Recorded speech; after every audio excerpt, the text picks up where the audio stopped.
15 ऑगस्टला चिकन मटणाची दुकानं बंद ठेवण्याच्या निर्णयावरून आता चांगलाच वाद पेटलाय। राज्यातल्या 5 महानगरपालिकांमध्ये 15 आणि 20 ऑगस्टला मांस विक्री बंदी केली आहे। यात कल्याण, डोंबिवली, नागपूर, मालेगाव, संभाजीनगर आणि अमरावती या महापालिकांचा समावेश आहे। या निर्णयावर हिंदू खाटीक समाज आणि महाराष्ट्र राज्य मटण चिकन विक्रेता असोसिएशननं नाराजी व्यक्त केली। या निर्णयावर विरोधकांनी टीका केली। लोकांनी काय खायचं काय नाही ही सांगण्याचा अधिकार महापालिकेला नाही असं आदित्य ठाकरेंनी म्हटले।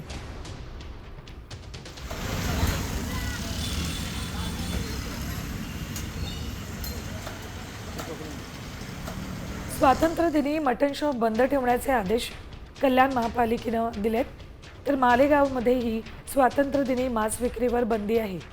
संभाजीनगरमध्ये 15 आणि 20 ऑगस्टला मटण विक्रीवर बंदी आहे, तर नागपूरमध्ये 15 ऑगस्टला स्वातंत्र्य दिनाचं कारण देत मांस विक्रीवर बंदी घातली।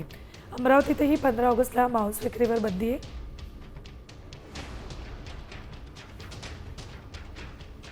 15 ऑगस्ट वेज खा किंवा नॉनव्हेज खा हे सांगण्याचा अधिकार ह्या महानगरपालिकेनं नाही, आयुक्तांना बिलकुलही नाही। लोकांनी काय करावं काय नाही करावं, काय खावं काय नाही करावं, काही नाही खावं हे त्यांना सांगण्याचा अधिकार नाही। आम्ही जाहीर आवाहन करतोय की ज्यांना नॉनव्हेज खायचं त्यांनी खावं। ह्याच्यात व्हेज नॉनव्हेज हा वादच नाही आहे।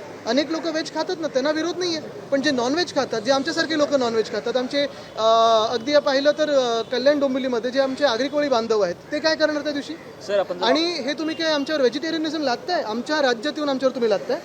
पुण्यात आम्ही ते दुकानं बंद करत त्यांच्या बापाचं आहे काय सगळं?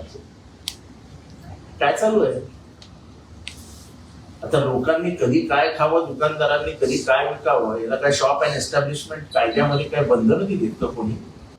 मी तर विचार करतो एखादी पार्टी बिल्टी ठेवूया कुठेतरी, कोंबडी मटण चिकन सगळ्याची पार्टी ठेवूया। काय काय तमाशा आहे?